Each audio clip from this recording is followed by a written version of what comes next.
Durante 6 anos, Deus nos treinou, ensinando-nos que é possível sonhar e realizar. Ele conta com a nossa fidelidade. Se toda a membresia da Pibaua for fiel mês a mês, devolvendo ao Senhor a 10ª parte da renda, se todos, da menor criança com entendimento ao mais idoso, membro da igreja, formos generosos em ofertar, em poucos anos, preste muita atenção, e glória a Deus, está sendo filmado numa câmera profissional. Em poucos anos, seremos como igreja, e não apenas como igreja, uma referência para o nosso país, do que Jesus Cristo faz, numa cidade, num estado inteiro, quando encontra um povo bem disposto. Um povo bem disposto, um povo fiel e zeloso de boas obras. Acontecerá conosco o mesmo que ocorreu com a igreja de Jerusalém no primeiro século. Olha o que a Bíblia diz, Atos 9, verso 31. A igreja passava por um período de paz. Diga comigo, paz. A igreja passava por um período de paz em toda a Judeia, Galileia e Samaria. Ela se edificava e, encorajada pelo Espírito Santo, somos nós? Crescia em número, vivendo no temor do Senhor. Ouça esse dado. Um coordenador de saúde mental do Ministério da Saúde, chamado Quirino Monteiro, explicou que o Ministério da Saúde identificou no ano de 2017 6 estados do Brasil com as maiores taxas de suicídio. Rio Grande do Sul, item 1. Em segundo lugar, Santa Catarina. Em terceiro lugar, Mato Grosso do Sul. Depois Roraima, Amazonas e Piauí. Eu quero, juntamente com vocês, parar essa história. Pastor, o senhor está muito ambicioso. Não, isso é o Evangelho. Eu quero, juntamente com vocês, parar essa história. Quem não conhece a trajetória da nossa igreja, poderia não entender onde queremos chegar com tudo isso. Em uma frase, e esse é o motivo da mensagem agora, em uma frase, uma só: queremos e iremos saquear o inferno e povoar os céus. Em uma frase é isso: saquear o inferno. Isso exige de nós compromisso em mantermos a obra com fidelidade e amor. Então nós precisamos agora voltar a dados de uma mensagem poderosa pregada já neste altar, tempos atrás. Diga comigo, fogo no altar. Em Levítico 9, nós temos o relato da primeira vez em que o sumo sacerdote Arão, o primeiro sumo sacerdote da história de Israel, oferece a Deus sacrifícios pelo povo. Ali se inaugura o ministério levítico, ali se inaugura o ministério sacerdotal da tribo de Levi. 8 dias depois dos 7 dias da preparação, Moisés convocou Arão, seus filhos e as autoridades de Israel, e disse a Arão: traga um bezerro para a oferta pelo pecado e um carneiro para o holocausto, ambos sem defeito, e apresente-os ao Senhor. Depois diga aos israelitas, tragam um bode para a oferta pelo pecado, um bezerro e um cordeiro, ambos de 1 ano de idade, sem defeito, para o holocausto. E um boi e um carneiro para a oferta de comunhão, para os sacrificar perante o Senhor, juntamente com a oferta de cereal amassada com óleo, pois hoje o Senhor aparecerá a vocês. Levaram então tudo o que Moisés tinha determinado para a frente da tenda do encontro. E a comunidade inteira aproximou-se e ficou em pé perante o Senhor. Disse-lhes Moisés, foi isso que o Senhor ordenou que façam, para que a glória do Senhor apareça a vocês. Vamos dar um salto agora para o verso 15 de Levítico 9, versos seguintes. Arão tinha oferecido sacrifícios por si mesmo e pelos filhos, agora ele oferecia sacrifícios pelo povo. Verso 15. Depois, Arão apresentou, diga comigo, a oferta pelo povo. Pegou o bode para oferta pelo pecado do povo e ofereceu como sacrifício pelo pecado, como fizera com o primeiro. Apresentou o holocausto e ofereceu conforme fora prescrito. Também apresentou a oferta de cereal, pegou um punhado dela e a queimou no altar, além do holocausto da manhã. Matou o boi e o carneiro como sacrifício de comunhão pelo povo. Seus filhos levaram-lhe o sangue, e ele o derramou nos lados do altar. Mas as porções de gordura do boi e do carneiro, a cauda gorda, a gordura que cobre as vísceras, os rins e o lóbulo do fígado, puseram em cima do peito, e Arão queimou essas porções no altar. Em seguida, Arão moveu o peito e a coxa direita do animal perante o Senhor, como gesto ritual de apresentação, conforme Moisés tinha ordenado. É um sacrifício em movimento, representando o povo. Isso aqui fala de nós como sacrifícios que vivemos, que caminhamos, que trabalhamos, e enquanto fazemos todas essas coisas, servimos a Deus. Depois Arão ergueu as mãos em direção ao povo e o abençoou, e tendo oferecido o sacrifício pelo povo, pelo pecado, o holocausto e o sacrifício de comunhão, desceu. Assim, Moisés e Arão entraram na tenda do encontro. Quando saíram, abençoaram o povo, e a glória do Senhor apareceu a todos eles. Saiu fogo da presença do Senhor e consumiu o holocausto e as porções de gordura sobre o altar. E quando todo o povo viu isso, gritou de alegria. Diga comigo, povo. Gritou de alegria.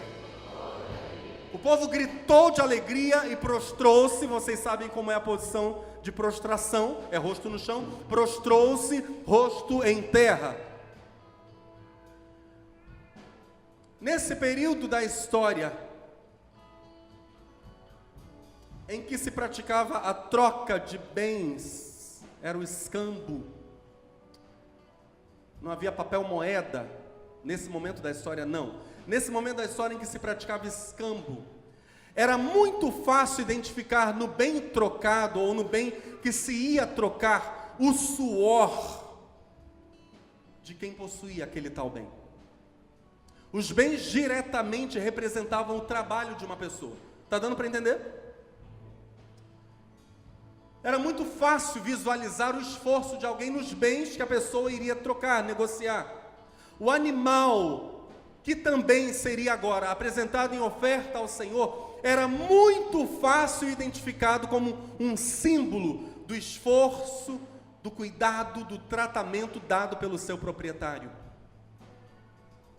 O vegetal, na oferta de cereais, que havia sido plantado, cultivado e colhido pela pessoa e agora apresentado em oferta ao Senhor, era muito claramente identificado com o ofertante. A oferta era mesmo a representação do suor ou da vida do ofertante. Nosso uso de notas, de moedas, torna essa visualização mais distante. Nós não recebemos pelo nosso trabalho a coisa equivalente que nós já iremos consumir. Ninguém come dinheiro e ninguém investe dinheiro. A não ser a Lucy, minha cadela. Ela comeu uma nota de R$2. Tirando ela, não.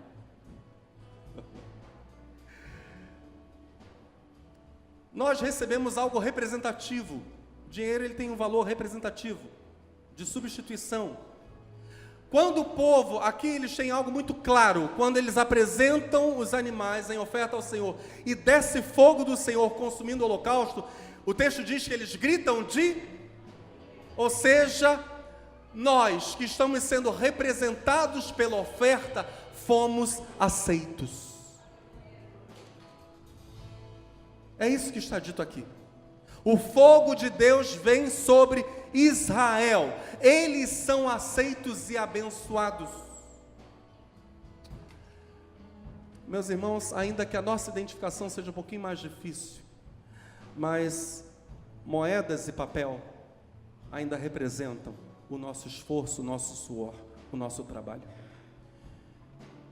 Que neste ano de 2019 o fogo de Deus venha sobre nós, porque por meio das nossas consagrações de dízimos e ofertas, Deus viu que o nosso coração era todo dele. Vamos caminhar para uma história, que é a história de Davi, e nós vamos entrar num breve comentário do Dr. Russell Shedd sobre essa história. Segundo Samuel 24, verso 18, diz assim: depois disso, o anjo do Senhor mandou Gade dizer a Davi que construísse um altar ao Senhor na eira de Araúna, o Jebuseu.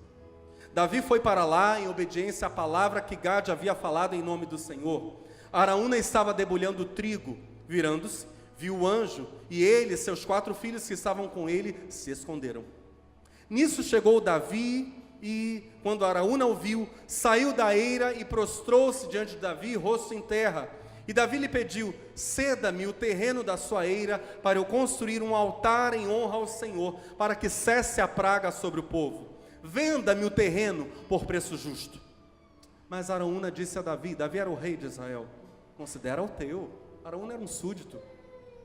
Que o meu rei e senhor faça dele o que desejar. Eu darei os bois para o holocausto, para os holocaustos, o debulhador para servir de lenha, e o trigo para a oferta de cereal. Tudo isso eu dou a ti. Só para nós entendermos, Israel estava sendo ferido por Deus. Davi entende que precisaria fazer uma oferta ao Senhor para que a praga cessasse em Israel. Chega Araúna e diz: me vende a tua propriedade. Araúna, um súdito do rei Davi, diz: negativo, eu te dou a propriedade.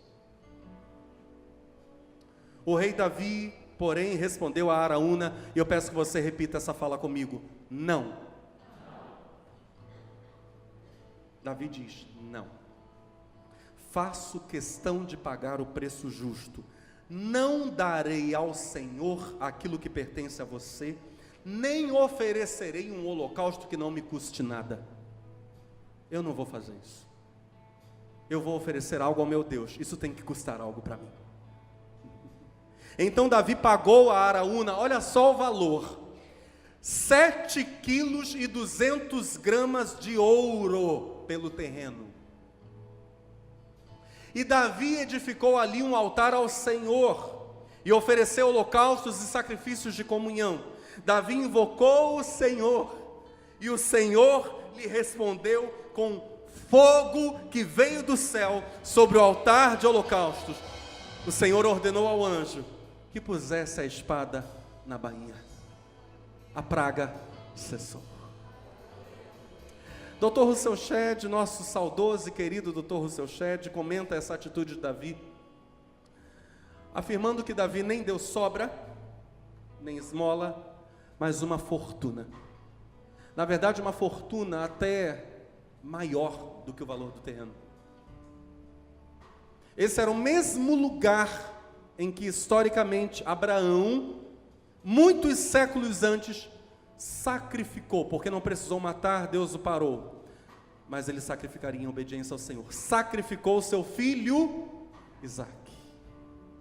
O que Abraão tinha de melhor foi ali também, naquele mesmo lugar. Mais tarde, naquele mesmo lugar, Salomão construiria o quê?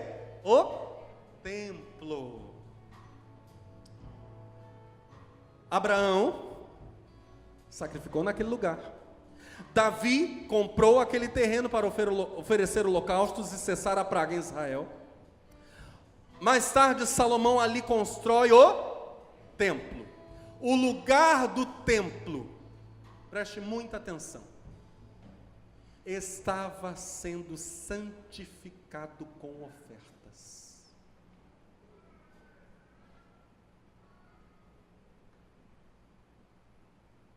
Por pelo menos 2 vezes, o lugar onde a glória de Deus descansaria, o templo, ainda que o eterno não esteja limitado ao templo, mas ele mora, ele se manifesta, ele enche de glória o local de culto. Aquele lugar tinha sido consagrado e santificado por pelo menos 2 vezes. Primeiro com Abraão, depois com Davi, por meio de ofertas sacrificiais. A praga cessa em Jerusalém. Carinhosamente, Jerusalém passa a ser chamada de cidade de Davi. A oferta sacrificial de Davi purifica a cidade. E aqui surge uma pergunta de Deus, por meio da Escritura, para nós. E eu peço que você faça essa pergunta para quem está aí perto de você. Estamos juntos? Com muito amor, com muito carinho. Olhe para o seu irmão e pergunte para ele qual o poder da sua oferta.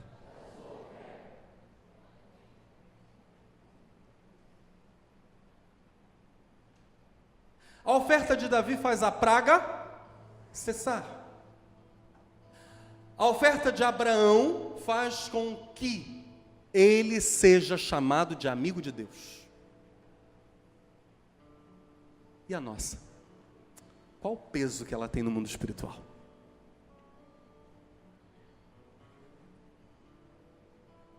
Eu li para vocês aquela medida extrema tomada em assembleia em 2008 por 39-1, de exclusão automática de não dizimistas do rol de membros da igreja. Aquela decisão não foi revogada. Não se assuste. Eu conscientemente não faço valer aquela decisão. Na esperança de que haja arrependimento. Mas eu preciso dizer algo muito sério. Assim como o produto de roubo é coisa maldita, há pessoas que, sabendo a verdade e desobedecendo-a, têm levado maldição para dentro de casa. É produto de roubo. Vamos exemplificar. Se um jovem rouba uma carteira de uma pessoa e leva o dinheiro para casa, para abençoar sua casa, pergunta-se, ele está de fato abençoando sua casa? Claro que não. Se uma pessoa devolve ao Senhor apenas 5% e não 10% de sua renda, esses 5% que ela roubou trarão bênção para sua casa? Não.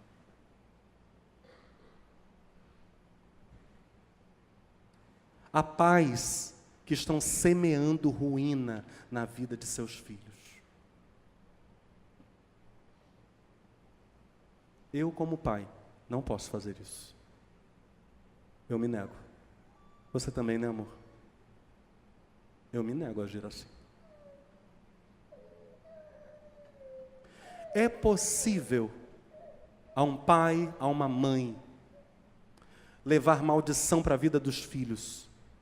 Inclusive a pais e mães que, em vez de devolverem o que é do Senhor, dão dinheiro para filho.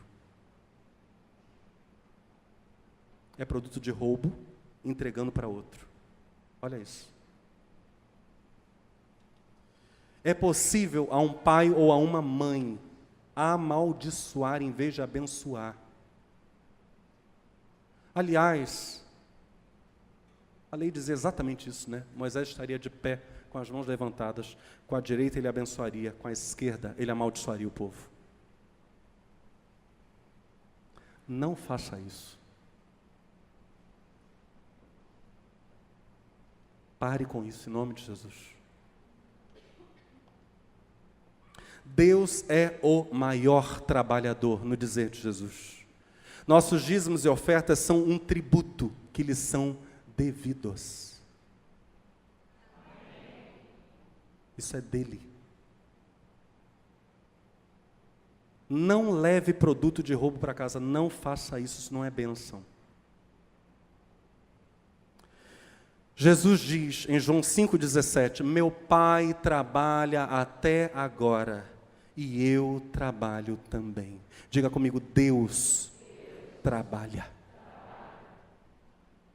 Se Deus trabalha, Ele merece honra.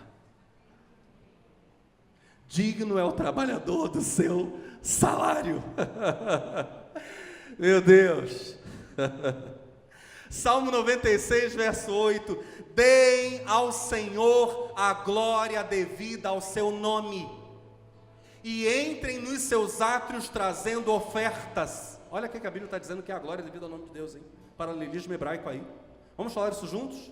Deem ao Senhor a glória devida ao seu nome e entrem nos seus atos, trazendo ofertas. Vamos recitar juntos o verso 9? Vamos dizer assim, vamos nos colocar aí. Adoremos o Senhor no esplendor da sua santidade. Tremam diante dele todos os habitantes da terra. Amém? Semeie bênção na vida de seus filhos, na sua casa, plante bênção. Abençoe seu lar, abençoe sua parentela, abençoe. Abençoe. Eu acho bonitinho quando crianças pequenininhas, eu fui ensinado assim. Eu fui batizado aos 8 anos de idade, meus pais, eu pequenininho, recebi um dinheirinho, a mesada. Naquela época não era nem real. Ixi, teve tanta moeda naqueles anos, meu pai. Cruzeiro, cruzado, cruzado novo, cruzado não sei o que, cruzeiro, não sei o que lá. Nossa economia estava uma loucura. Mas em meio àquela mudança de moeda toda hora, eu fui ensinar. Papai, mamãe diziam: Mauro, sempre que você receber um dinheirinho, tira a 10ª que é do Senhor e separa uma oferta também. Eu cresci assim. Sempre ensinado assim. Isso aqui é do Senhor. Pai, eu pequeno, né? Vou pôr em moeda de hoje, porque eu nem lembro qual moeda era. Pai, 10 reais.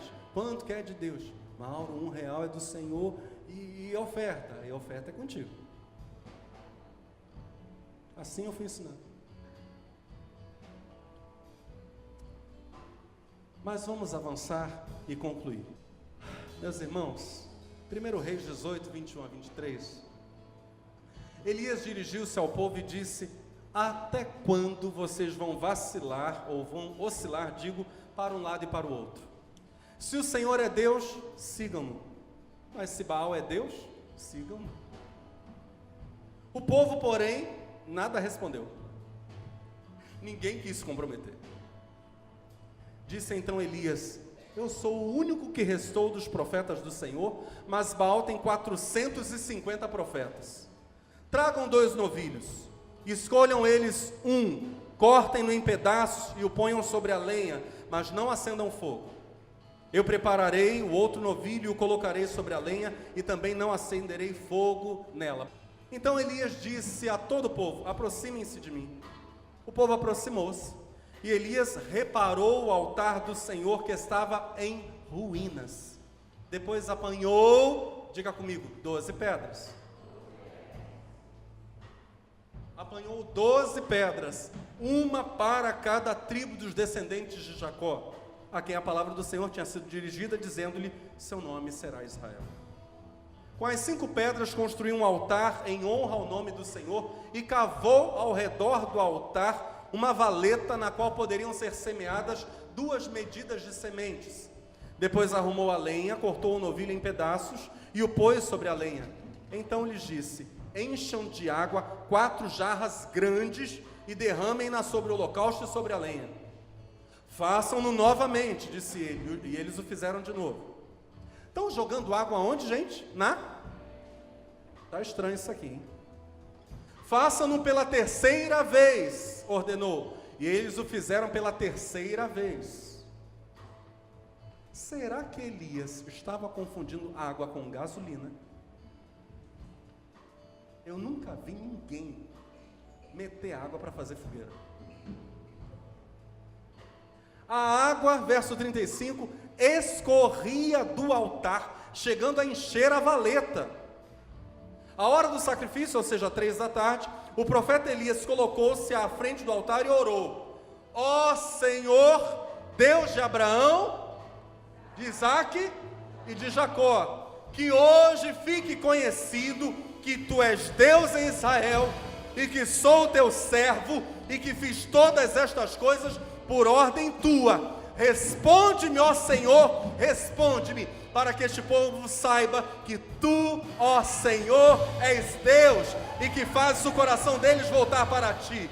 Então, o fogo do Senhor caiu e queimou completamente o holocausto, a lenha, as pedras e o chão, e também secou totalmente a água na valeta. Quando o povo viu isso, todos caíram prostrados e gritaram: o Senhor é Deus! O Senhor é Deus! Aleluia! Aleluia! Coisa tremenda! Novilho, água de 12 jarros, lenha, 12 pedras, chão. E como já foi pregado aqui, mas tem muita gente nova, a igreja não para de crescer. Aleluia. Há um elemento aqui completamente estranho. Para que alguém que quer fazer uma oferta totalmente queimada, um holocausto, para que alguém vai querer colocar água nesse negócio? Quem aqui coloca uma aguinha para facilitar acender o fogo do churrasco?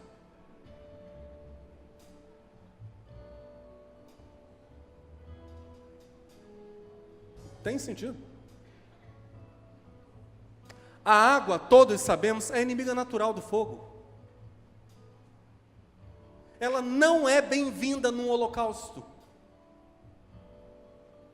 Mas o texto expressamente diz que as 12 pedras representavam as 12 tribos de Israel.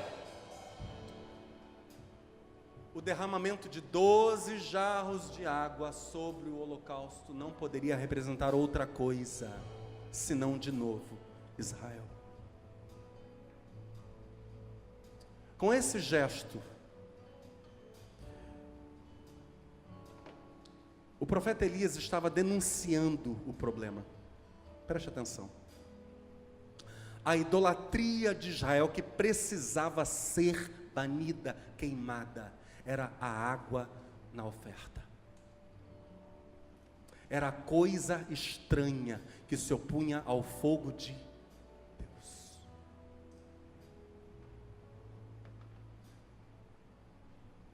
Elias faz tudo que o Senhor manda.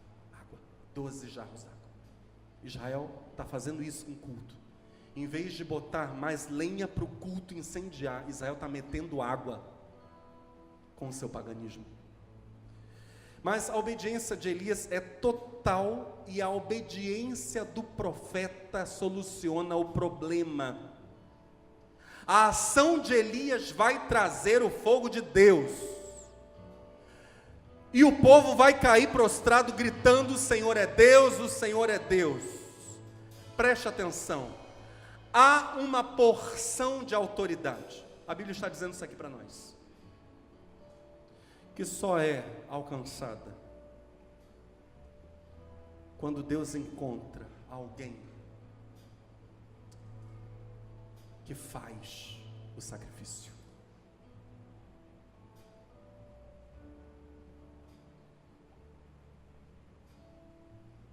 O sacrifício de Elias é primeiro ele preparar sozinho todo o altar. É ele quem prepara todo o altar. É ele quem prepara o novilho. Os judeus só fazem uma coisa. Diga comigo, os judeus derramam água. Eles fazem o que já estavam fazendo mesmo. Em vez de pôr lenha no fogo de Deus, metiam água. Elias diz: façam isso agora num teatrinho. Vamos lá, metam água no altar, no fogo, no sacrifício. Aquela água os representava, mas a obediência do profeta trouxe fogo. Meus irmãos, que Deus encontre aqui em nosso meio muita gente, a começar do altar, eu e minha esposa. Que Deus encontre aqui muita gente que faça o sacrifício. Faça. Várias vezes, aqui eu vou contar um segredinho para vocês. Várias vezes, minha esposa está aqui ao meu lado, nada disso está planejado, tem um ofertório aqui, vocês sabem que o meu dízimo já sai direto da minha prebenda, Então, quando eu venho, é oferta. Está tendo ofertório, eu digo para ela, amor, eu mostro a carteira, amor, é fé. Nós não temos, é verdade isso? Nós não temos, mas o nosso Deus é provedor. Aí peço um envelopinho, ou ela pede um envelope. Senhor, o Senhor nos conhece as nossas necessidades. Deus nunca nos deixou na mão. Primeiro ofertante da igreja pastor, primeiro dizimista da igreja pastor.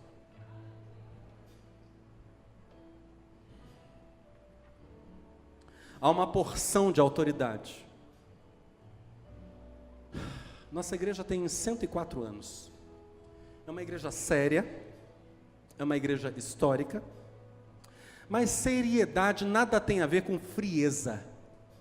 Seriedade e falta de paixão não são a mesma coisa. Há uma unção para aqueles que, por meio de generosidade e amor, trazem avivamento. A unção de avivamento não é para tímidos, nem para mesquinhos. É para gente despojada, gente ousada, gente de fé. Temos aqui alguém? Eu quero encerrar com um texto. Realmente é o final. O Ministério do Louvor já pode até vir aqui. Há pessoas dizendo por aí que dízimos e ofertas são coisa lá da lei de Moisés. Eu estou dando um salto aqui. Isso é uma grosseira heresia. Isso é muito grosseiro. Dízimos e ofertas, diga assim comigo, dízimos e ofertas são apresentados àquele que possui sacerdócio eterno. Preste atenção, hein? Dízimos e ofertas são apresentados àquele que possui sacerdócio eterno. É isso que o Novo Testamento expressamente diz. Ouça. Eu gosto de fazer essa pergunta, não sei se eu já fiz essa pergunta hoje. Estamos juntos? Hebreus capítulo 7. Vejam como Melquisedeque era grande. Abraão, o patriarca, lhe deu a 10ª de tudo que havia tomado dos inimigos na batalha. 10ª, qual a palavra para isso? Dízimo. Volto então. Vejam como Melquisedeque era grande. Abraão, o patriarca, lhe deu a 10ª de tudo que havia tomado dos inimigos na batalha. Conforme a lei de Moisés, os sacerdotes, que são descendentes de Levi, têm a obrigação de receber do povo, é um dever, a 10ª de tudo. Eles recebem dos seus próprios patrícios, embora estes também sejam descendentes de Abraão. Melquisedeque não era descendente de Levi, mas recebeu a 10ª daquilo que Abraão havia tomado na batalha e o abençoou. Sim, abençoou o próprio Abraão, que havia recebido as promessas de Deus. Não há dúvida de que aquele que abençoa é mais importante do que aquele que é abençoado. No caso dos sacerdotes, a 10ª é recebida por homens que um dia vão morrer. Mas, no caso de Melquisedeque, como dizem as Escrituras Sagradas, a 10ª foi recebida por alguém que continua vivo.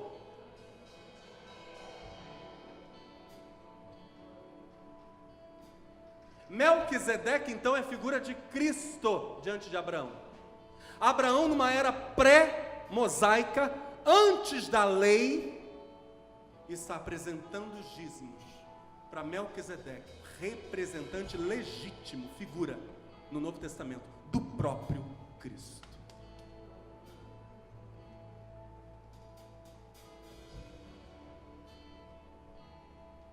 Portanto, quando Abraão pagou a 10ª, Levi, cujos descendentes recebem a 10ª, também pagou. E aqui está sendo usada a expressão pagou, meus irmãos? Nós usamos o devolver, preste atenção.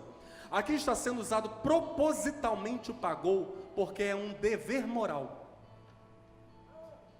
O termo pagar é fazer aquilo que é devido. Você tem que pagar. Você não pode simplesmente dever. Por isso está sendo aqui corretamente traduzido por pagou. Era eticamente, era moralmente devido. Pois Levi não tinha nascido, e por assim dizer, ainda estava no corpo do seu antepassado Abraão, quando este se encontrou com Melquisedeque. A lei que o povo de Israel recebeu se baseava no sacerdócio dos levitas. Ora, se o trabalho dos sacerdotes levitas tivesse sido perfeito, não haveria necessidade de aparecer outro tipo de sacerdote da ordem do sacerdócio de Melquisedeque e não da ordem de Arão. Pois, quando se muda o sacerdócio, a lei também precisa ser mudada. Olha isso, o nosso Senhor Jesus, eu estou lendo Hebreus 7,13, o nosso Senhor Jesus, a respeito de quem são ditas estas coisas, meu Deus, pertencia a outra tribo. Ou seja, é Jesus que está aqui representado em Melquisedeque. E nenhum membro dessa tribo jamais serviu como sacerdote. É sabido que por nascimento Jesus, o nosso Senhor, pertencia à tribo de Judá. E Moisés não disse nada dessa tribo quando falou a respeito de sacerdotes. E tudo isso se torna bem mais claro, pois surgiu um sacerdote diferente, parecido com Melquisedeque. Ele não foi feito sacerdote pelas leis ou regras humanas, porém se tornou sacerdote por meio de um poder, de uma vida que não tem fim. Esse é o sacerdócio de Cristo, e é a Ele que se entregam dízimos e ofertas. Porque as Escrituras Sagradas dizem, vamos falar isso a respeito de Jesus, você será sacerdote para sempre, na ordem do sacerdócio de Melquisedeque. Assim, a regra antiga foi anulada porque era fraca e inútil, pois a lei não podia aperfeiçoar nada. Mas agora, Deus nos deu uma esperança melhor, por meio da qual chegamos perto dele. Além disso, ao juramento de Deus. Não houve juramento quando os outros sacerdotes se tornaram sacerdotes, porém houve juramento quando Jesus se tornou sacerdote, pois Deus lhe disse, o Senhor jurou e não voltará atrás. Ele disse, você será sacerdote para sempre. Sabe, meus irmãos, temos aqui alguém apaixonado por Jesus? Nesse final da mensagem, a grande compreensão é a seguinte, e eu peço aos instrumentos, deem uma pausa, por favor. As dádivas são dadas para Cristo, na casa de oração. Os dízimos e ofertas são dele para ele. Ele é o sacerdote que recebe essas coisas. E nós entregamos para ele dizendo, Senhor, sou grato, te adoro e sou teu colaborador na tua cruz, na tua obra. Venha o teu reino, seja feita a tua vontade, seja o Senhor glorificado.